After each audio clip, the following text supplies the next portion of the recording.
Tem a palavra de Deus para você, estava ali na hora do louvor, perguntando para Deus o que Deus queria, tinha uma palavra preparada, e Deus gerou no meu coração outro texto, muito forte, que fala de alguém que tem muito a ver com o nosso tema de paternidade, e eu quero dar o título dessa palavra como o perigo da paternidade não curada.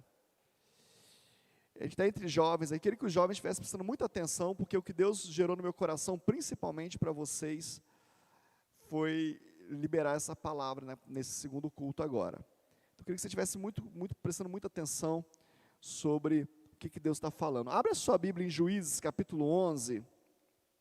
Livro de Juízes, capítulo 11. Nós pregamos no primeiro culto sobre Jacó e Moisés, né, dois pais poderosos da Bíblia. Se você não estava no primeiro culto, depois você entra lá no YouTube. Durante a semana a gente vai estar postando essa palavra. Juízes capítulo 11. Feche os seus olhos. Pede a Deus, fala: Deus, fala comigo através dessa palavra. Usa a vida do bispo Paulo. Foi o Espírito Santo que gerou no coração dele essa palavra, então usa a boca dele. Eu recebo como palavra de Deus na minha vida, em nome de Jesus. Amém. Diz assim, eu vou ler na versão NVT, diz assim, Juízes 11, verso 1. Jefté era um guerreiro corajoso, era filho de Gileade, mas a sua mãe era uma prostituta. A esposa de Gileade teve muitos filhos, e quando esses meio-irmãos cresceram, expulsaram Jefté, dizendo: você não receberá parte alguma da herança de nosso pai, pois é filho de outra mulher. Então Jefté fugiu de seus irmãos e foi viver na terra de Tobi. Em pouco tempo passou a chefiar um bando de desocupados que se uniram a ele. Por essa época, os amonitas começaram a guerrear contra Israel. Quando os amonitas atacaram os líderes de Gileade, mandaram buscar Jefté na terra de Tobi. Venha e seja nosso comandante, disseram. Ajude-nos a lutar contra os amonitas. Mas Jefté lhe disse: não são vocês os mesmos que me odiaram e que me expulsaram da casa de meu pai? Por que me chamam agora que estão em apuros? Porque precisamos de você, responderam os líderes. Se você nos comandar na batalha contra os amonitas, nós o proclamaremos governante de todo o povo de Gileade. Jefté lhe disse: quer dizer que se eu for com vocês e o Senhor me der a vitória sobre os amonitas, governarei todo o povo? Os líderes de Gileade responderam: o Senhor é a nossa testemunha, de que faremos exatamente como você disse. Então Jefté foi com os líderes de Gileade e o povo, e o fez governante e comandante do exército. Em Mispa, na presença do Senhor, Jefté repetiu o que tinha dito os líderes. Jefté enviou mensageiros ao rei de Amon para perguntar: por que você saiu para guerrear contra a minha terra? O rei de Amon respondeu aos mensageiros de Jefté: quando saíram do Egito, os israelitas roubaram minhas terras, desde o rio Amon até o rio Jaboque e até o Jordão. Agora devolvam-nos pacificamente esse território. Jefté enviou a seguinte mensagem em resposta ao rei amonita: assim disse Jefté: Israel não roubou terra alguma de Moabe, nem de Amon. Quando o povo de Israel veio ao Egito e chegou a Cádiz, depois de atravessar o Mar Vermelho, enviou mensageiros ao rei de Edom e pediu: deixe-nos passar por sua terra. Contudo, seu pedido foi negado. Então fizeram o mesmo pedido ao rei de Moabe, mas ele também não os deixou passar. Por isso, o povo de Israel ficou em Cádiz. Depois passaram pelo deserto, contornando Edom e Moabe, acamparam a divisa de Moabe, o leste, acamparam do outro lado do rio Amon. Em momento algum atravessaram de Arnon para entrar em Moabe, pois o Arnon era a divisa de Moabe. Então Israel enviou mensageiros a Sion e o rei dos amorreus, que governavam em Esbom, e pediu: deixe-nos passar a sua terra, para chegarmos ao nosso destino. O rei de Seom também não confiava em Israel o suficiente para deixar o povo passar em seu território. Em vez disso, mobilizou seu exército em Jaza e atacou Israel. Mas o Senhor, o Deus de Israel, entregou o rei Seom nas mãos do seu povo, que derrotou os amorreus. Israel tomou posse de toda a terra dos amorreus e viviam naquela região, desde Arnon até Jaboque, e desde o deserto até o Jordão. Como você vê, foi o Senhor, o Deus de Israel, que tirou a terra dos amorreus e a entregou a Israel. Por que então haveríamos de devolvê-la? Só até aí por enquanto. O que está acontecendo aqui?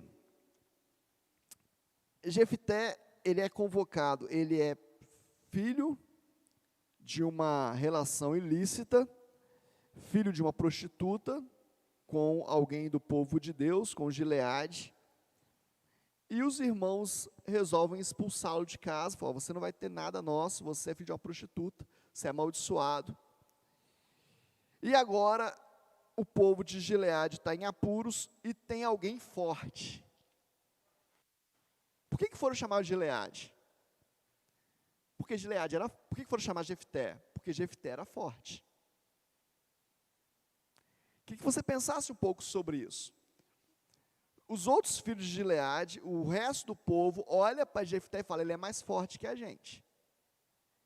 Ele tem condição de. Ele se junta a uns desocupados, diz a versão NVT, homens que não tinham moral, não tinham condição social, mas que eram guerreiros, lutavam pelo que queriam.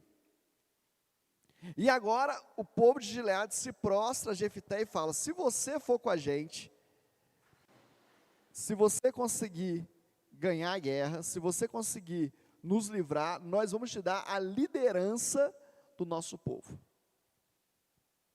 O que faz um povo amedrontado? E o que faz um coração ferido? É as duas partes que eu queria conversar com você nessa manhã. Um povo amedrontado entrega tudo. Por isso que a palavra de Deus fala para você não ter medo. Por isso que a palavra de Deus fala com Josué, quando vai passar o jogo, fala assim: ser forte e corajoso. Você precisa gerar no seu coração coragem. Você precisa gerar, como filho de Deus, coragem em Deus, em tudo o que você for fazer. Você precisa, diante da sociedade, diante das notícias, diante do que estão falando, diante do que estão querendo implantar na sua mente, gerar uma pessoa, um coração corajoso. Ah, mas vai dar tudo errado. Eu sou corajoso. Ah, mas estão dizendo: eu sou corajoso, eu tenho coragem em Deus. O povo amedrontado entrega a sua liderança. O povo amedrontado entrega para quem quiser pegar, para quem for mais corajoso do que ele. O primeiro perigo de uma paternidade errada é criar filhos medrosos. O primeiro perigo que tem é você se tornar um filho medroso. É você se tornar alguém que não tem coragem de avançar. Por que Jefté se torna esse homem forte? Porque ele foi expulso de casa, querido. A única opção que ele tinha era vencer. A única opção que ele tinha era guerrear contra os seus medos. Agora, você vai ver um pouquinho mais na frente, eu parei, porque mais na frente fala outras coisas, você vê que ele não é expulso e rejeitado só pela sua casa. Ele fala: ó, vocês me rejeitaram, vocês, os meus irmãos, e vocês, os sacerdotes. Na versão Almeida fala: os sacerdotes me rejeitaram.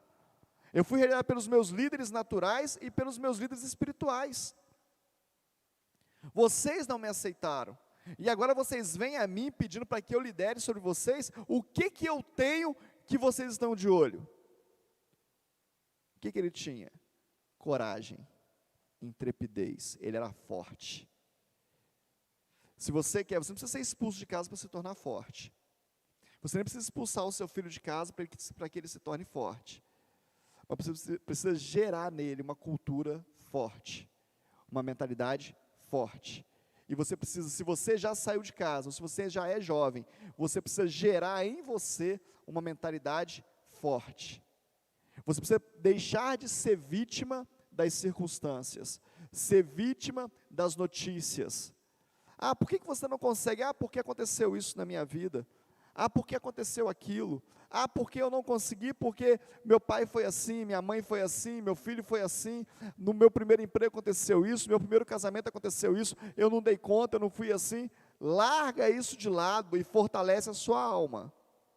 Apocalipse está lotado da expressão, ao que vencer. Deixa eu te falar, só vence quem luta.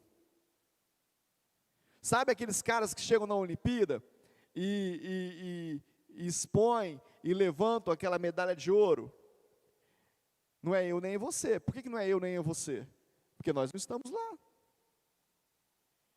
Só pode levantar uma medalha de ouro quem está lá. Quem se dedicou, quem gastou a sua vida, quem dedicou tempo naquilo dali. E agora ele vai vencer vários outros adversários, para ele conseguir chegar em primeiro e falar, olha, eu sou o vitorioso, eu sou o campeão. Mas se ele não sair de casa, ele nunca se torna campeão. Você precisa saber o seguinte, você só vai ser vitorioso se você sair da sua casa. Se você for para a guerra. Não tem como ser. Não, bispo, eu vou ficar em casa e eu vou vencer na vida. Não, você vai levando a vida. Você vai empurrando a vida com a barriga. Você vai deixando que construam para você, que mandem na sua agenda. Que sonhem por você. A gente criou uma sociedade, uma geração altamente dependente, onde o governo, onde a própria igreja, apesar de não ter esse papel, mas assume esse papel de gerar pessoas dependentes e não pessoas vitoriosas. O que você está precisando, querido? Ah, está precisando disso? Deixa a igreja te dar. O governo te dá. Ao invés de perguntar, por que você está passando por isso? O que te levou a isso? O que você vai fazer para quando você sair disso, você conseguir vencer? Porque é papel da igreja, sim, abençoar, é papel da igreja, sim, socorrer, é papel da igreja, a palavra de Deus manda. É papel da igreja, mas é papel da igreja edificar. O que você vai fazer? O que você precisa fazer para mudar? Eu tenho uma experiência muito poderosa na minha vida de alguém que eu comecei a cuidar, e as coisas não aconteciam, as coisas eram devagar. Até o dia que eu cheguei para ele e falei assim, qual é o teu sonho de vida? Qual que é o teu sonho profissional? Ah, o meu sonho profissional é esse. Eu falei, então tá, então eu vou te pagar um curso para você se formar nessa área e se tornar esse profissional. Mas eu vou pegar muito no seu pé. E ele disse, joia. E hoje é um profissional. Um bom profissional. Mas precisa alguém desafiar.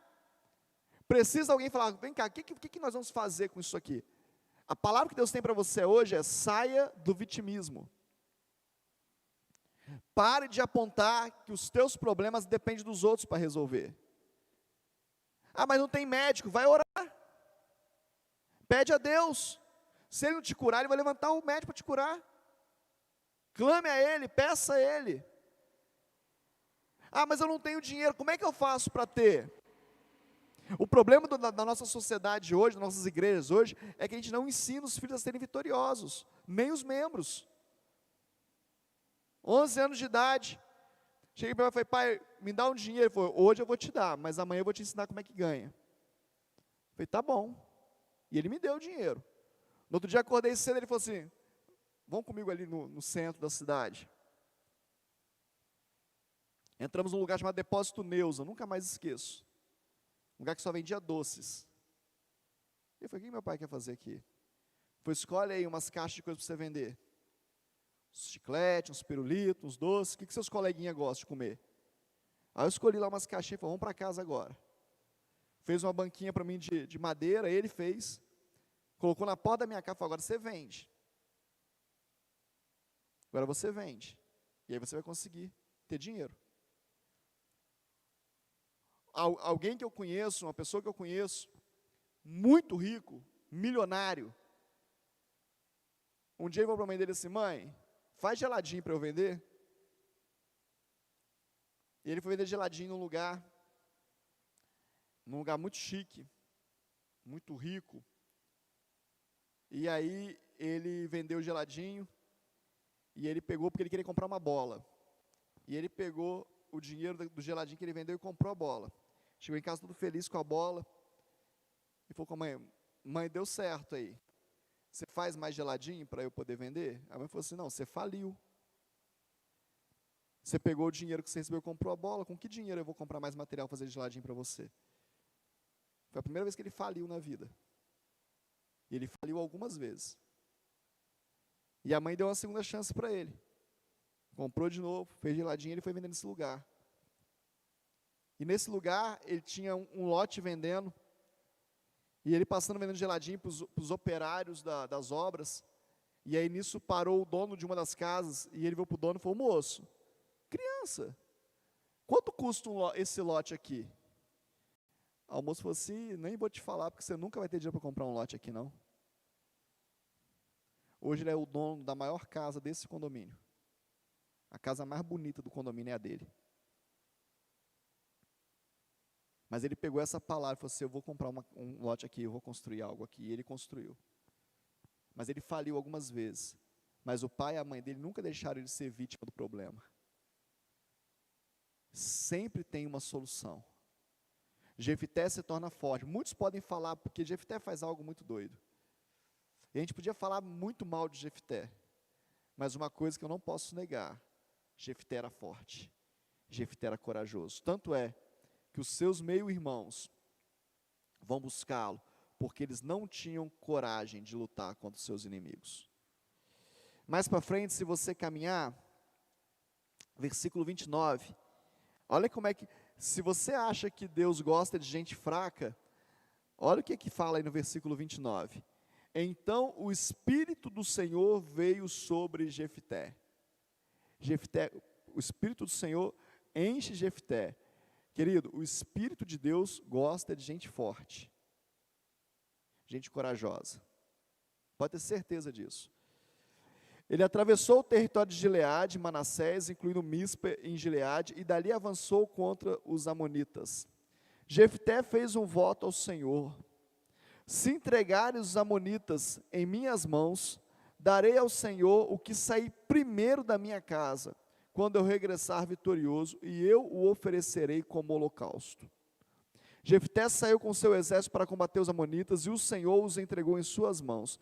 Ele aniquilou os amonitas e destruiu 20 cidades, desde Aroer até os arredores de Minite, chegando até Abel-Queramim. Assim os israelitas derrotaram os amonitas. Para por aí. Vamos parar. Olha só, Jefté tinha tanta vontade de provar que ele era forte, de provar para os seus meio-irmãos, para os sacerdotes, que ele era capaz, que ele faz um voto terrível. Ele tem coragem de arriscar alto. Deixa eu te falar um negócio, querido. Pessoas corajosas têm coragem de arriscar alto. Tem coragem de dar passos largos. Onde ninguém vai, ele vai. Onde ninguém tem coragem de ir, ele alcança. Mas se ele não tiver uma paternidade curada, se o coração dele não tiver curado, ele se torna louco. Porque o que motiva ele é ele provar que ele pode. Quantos jovens, quantos de nós fazemos coisas erradas só para provar que a gente é capaz? Sabe por que os jovens batem de carro fazendo pega? Para provar para o outro que ele é mais importante, que ele é mais corajoso. Sabe por que cai de moto? Para provar para o outro que ele corre mais, que ele tem mais capacidade. Muitos acontecem isso. Sabe por que os jovens bebem demais até cair? Para provar para o outro que ele é mais doidão, que ele aguenta mais. Deixa eu te falar uma coisa, querido. Cura a sua alma para você não ter que provar nada para ninguém. Cura a sua alma só para você ser o que Deus quer que você seja. Seja o melhor com toda a ousadia, com toda a intrepidez, mas também com toda a humildade. Sabe o que eu tenho aprendido nessa caminhada, querido? Que os verdadeiramente vitoriosos não provam nada. Eles são reconhecidos pelos seus resultados, e não pelo que eles aparentam ser ou ter. Eles são reconhecidos porque eles são, não porque eles aparentam ser.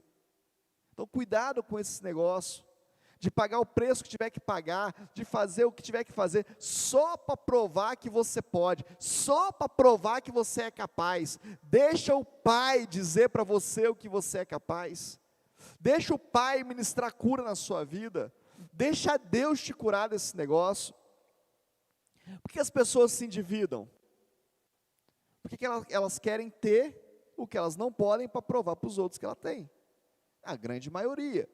Ah, mas pode haver, bispo, uma emergência. Lógico que pode, tem casos terríveis, né? Pode haver uma doença na família, pode haver um desastre, pode haver, é outra questão. Mas a grande maioria não é isso. A grande maioria é um buraco na alma. Eu tenho que andar com a roupa melhor do que o outro, eu tenho que andar no carro melhor do que o outro, eu tenho que andar... E aí eu vou criando buracos na minha alma. Jefté falou assim, ó, eu vou ganhar essa guerra, e para provar que Deus está comigo, a primeira coisa que sair na porta, quando eu voltar, eu ofereço ao Senhor.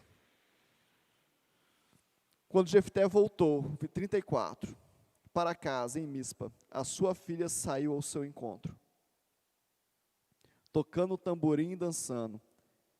Era sua única filha, ele não tinha nenhum outro filho ou filha. Quando Jefté a viu, rasgou as próprias roupas e gritou, ah, minha filha, você acabou comigo, trouxe desgraça sobre mim, fiz um voto ao Senhor e não posso voltar atrás. O fim dessa história é que Jefté ofereceu a sua filha em holocausto ao Senhor. Ele tinha dito para Deus, ele tinha votado. O Deus que Jefté conhecia era um Deus juiz. Talvez ele pudesse se arrepender, se ajoelhar, pedir por misericórdia, rasgar sua roupa, fazer um jejum de 40 dias, colocar cinza no rosto, andar em panos de safa. Deus tem misericórdia, eu fui tolo. Talvez Deus o respondesse. Talvez Deus tirasse esse peso da vida dele. Mas ele conhecia um Deus que era juiz, que era justo, que era duro. E aí, por conta da sua alma ferida, a ponto de pagar o preço que for preciso para provar algo para alguém, ele perde a sua única filha em holocausto ao Senhor. Sabe o que Deus falou comigo, querido? Eu já preguei sobre isso algumas vezes. Deus me fez lembrar aqui pela manhã. As motivações do nosso coração são enganosas. Cuidado com o que você tem pedido a Deus. Cuidado com os votos que você faz a Deus. Eu conheço várias questões, várias. Conheço pessoas altamente infelizes, altamente tristes, porque fizeram voto ao Senhor. Conheço um rapaz, foi meu amigo. Ele tinha terminado um relacionamento, ele ficou muito mal. E um dia ele chegou na igreja, um homem de oração, um rapaz de oração, temente a Deus. E ele chega na igreja, ajoelha no primeiro banco que tinha, e ele fala, Deus, a primeira moça solteira que entrar na igreja, eu vou casar com ela. E entrou. E ele é altamente infeliz. Altamente infeliz. E ele fala, eu votei. Nenhum dos dois são felizes, nem ele nem ela. Mas o que motivou ele a orar assim? A dor que ele tinha. O buraco na alma. Cuidado com buracos na sua alma. Cuidado com motivações geradas na carne, na necessidade de provar, e perde tudo que Deus tem para você. Jefté tinha razões, tinha motivos. Jefté tinha desculpas para fazer isso. Mas ele perdeu aquilo que seria a sua eternidade. Diz a Bíblia que a sua filha morreu sem nunca ter tido relação com nenhum homem. Ou seja, não deu para ele a continuidade da sua vida. As motivações erradas atrapalham o teu futuro e a tua herança. As motivações erradas interrompem os planos de Deus na sua vida. As motivações erradas arrebentam com a obra de Deus na terra. Um outro testemunho muito forte que tem sobre as motivações erradas é na vida da evangelista e da conferencista Kathryn Kuhlman, quando ela, na sua juventude, trabalhando na obra de Deus, e Deus fazendo coisas tremendas através da vida dela, a maior avivalista dos Estados Unidos na época dela, e as pessoas começam a cobrar ela, falam, você tem que casar, você tem que casar, você tem que casar, e ela começa a procurar casar, e ela casa com um evangelista também, um avivalista também, um conferencista também, um homem de Deus, mas aí a obra para. No livro dela ela conta isso, para o ministério, para tudo. E ela fica anos naquele negócio, ela pergunta a Deus, mas o que é Deus, o que é Deus? E um dia Deus fala para ela, eu nunca quis que você casasse, eu não te fiz para casar, você colocou outro no meu lugar, esse lugar é meu. Querido, isso é muito forte. Querer saber os planos do Pai, alinhar os planos do Pai, orar os planos do Pai, vai fazer você ter uma vida vitoriosa. Vai fazer você chegar onde Deus quer, e a vontade dele é boa, agradável e perfeita. A grande questão é que a gente não quer saber o que o Pai quer, a gente não quer saber o que Deus quer. A gente começa a criar expectativa na nossa vida a partir das vivências que nós temos no nosso dia a dia.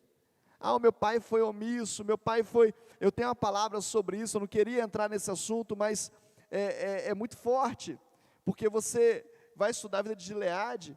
O que gerou Gileade na vida de Jefté? A omissão. Por que Jefté se tornou o que ele se tornou? Porque o pai foi omisso. Aonde estava Gileade quando os irmãos dele expulsaram ele de casa?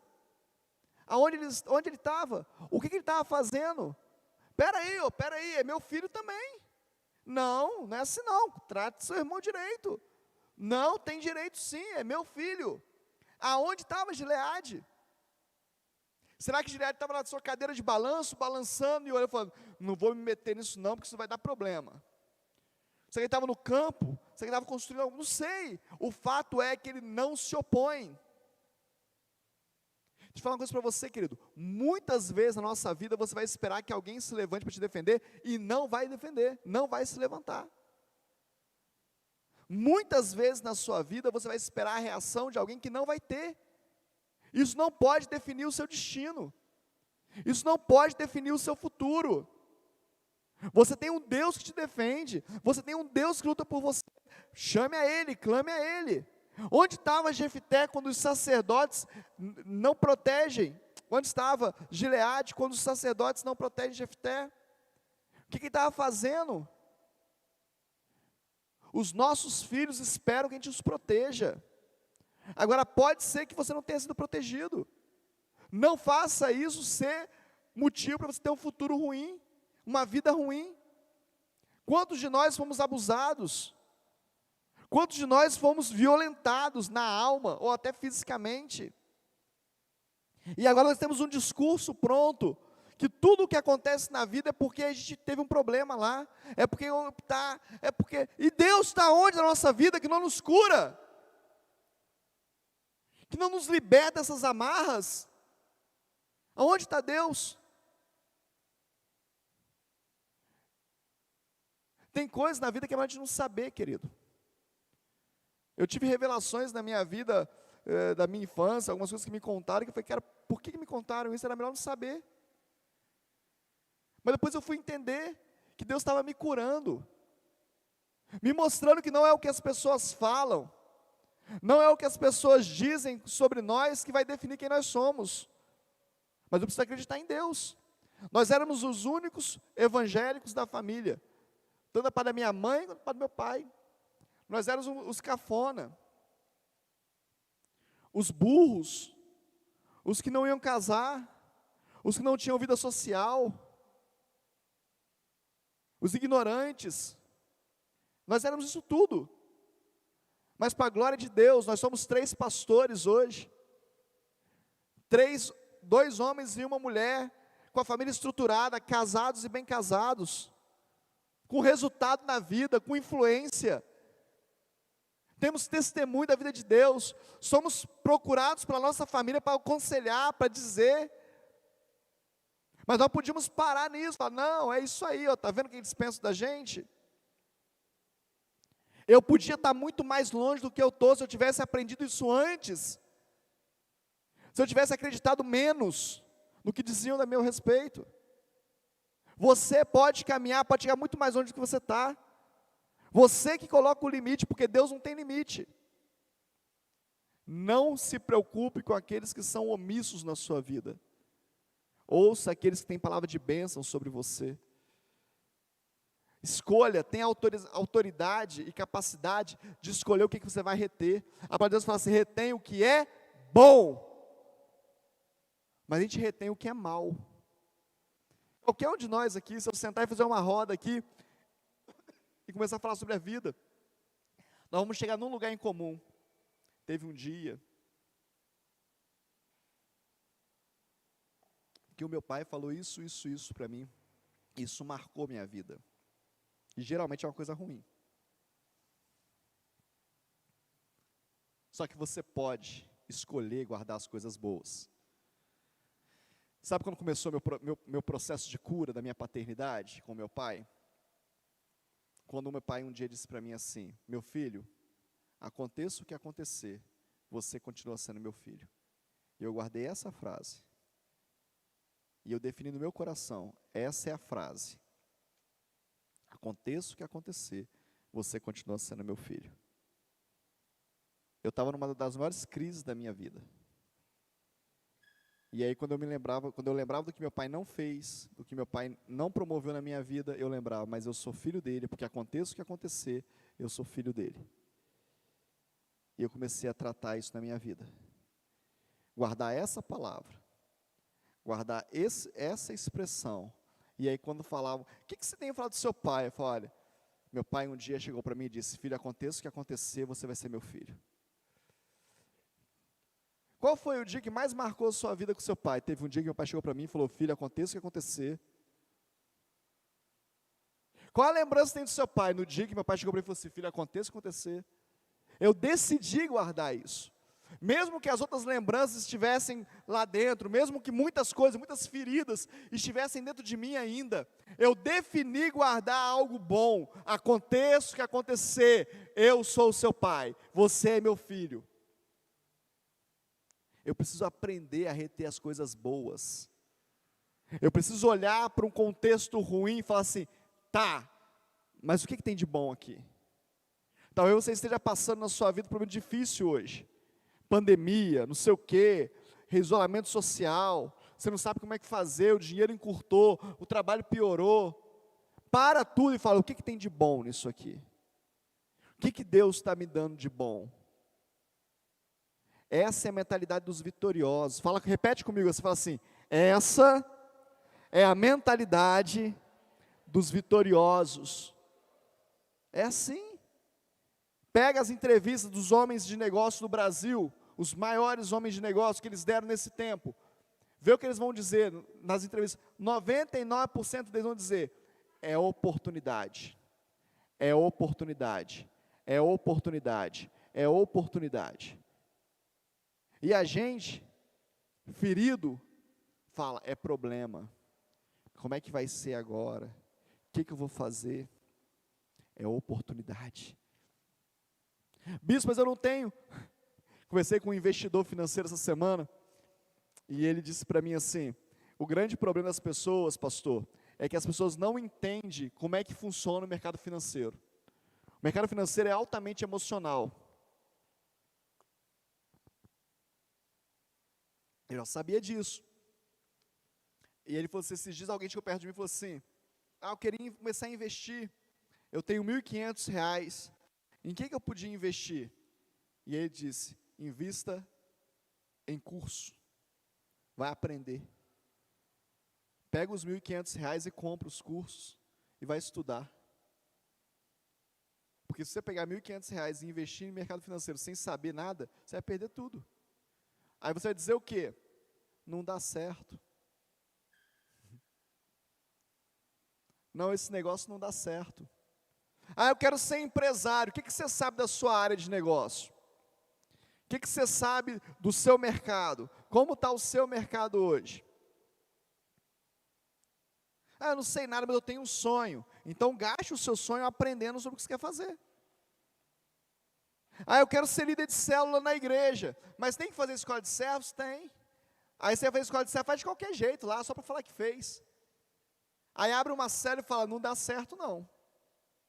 Esse negócio não dá certo, célula não dá certo. Não dá certo por quê? Porque você não aprendeu a fazer. Você não investiu no que tinha que fazer. Aí você fala assim, mas por que eu tomo essas decisões? Porque a sua alma só conhece essas decisões. Eu posso pegar todos que fizeram uma escola de servos ruim e trazer para conversar. 99,9% vai dizer para mim, eu nunca gostei de estudar. Estudar para sempre foi um problema. Então a questão não é a escola de servos. Você está entendendo, querido? A questão não é o que estão fazendo, a questão somos nós precisamos nos curar. Nós precisamos estar predispostos a receber de Deus nesse tempo. Para isso precisa se curar. Ah, meu pai dizia que eu era um péssimo estudante, por isso que eu nunca mais consegui estudar. Deixa o seu pai natural dizendo isso, e olha para o seu pai espiritual, para o seu pai celestial, que achou que você era um excelente estudante e deixou um livro enorme para você estudar. Ele tanto acha que você é bom de leitura, ele tanto acha que você é um bom estudante, que ele deixou um livro enorme para você estudar, chamado Bíblia, você conhece? Foi ele que deixou. Então ele acredita em você. Ah, mas eu não gosto.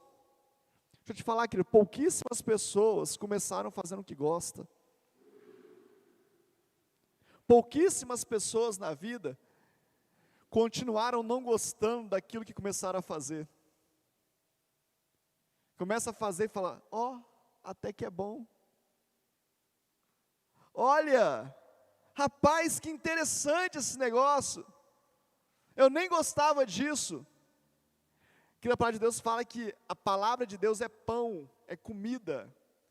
Sabe aquela comida que você fala assim, o nome é estranho, você fala assim, não gosto desse negócio não. Ontem nós comemos feijoada lá em casa. E aí quando eu falei que era feijoada, o almoço, o Pedro falou assim, eu não gosto desse negócio. Eu falei, Pedro, deixa eu te falar um negócio. Feijoada é feito de feijão. Você não gosta de feijão? Ele ama feijão. Ele falou, gosto muito. Eu falei, pois é, feijoada é de feijão. Ele, mas o que tem na feijoada que chama feijoada e não chama feijão? Eu falei, na feijoada tem um outro negócio que você gosta muito também. Ele, qual é? Eu falei, carne. Ele falou, então feijoada é carne com feijão? Eu falei, não, feijoada é carne no feijão. Aí ele ficou me olhando. Eu falei, vamos provar? E ele provou, e o Pedro é muito espontâneo. Primeira colherada, ele, nossa pai, é bom demais. Mas há 2 minutos atrás ele não gostava. Comece a experimentar coisas novas na sua vida. Comece a ter motivações corretas na sua vida. Eu vou fazer isso para avançar, para continuar, para crescer mais. Aí depois você diz, disso eu não gosto. Cuidado para não tomar decisão baseada nas suas dores. Peça para alguém te apontar as suas dores.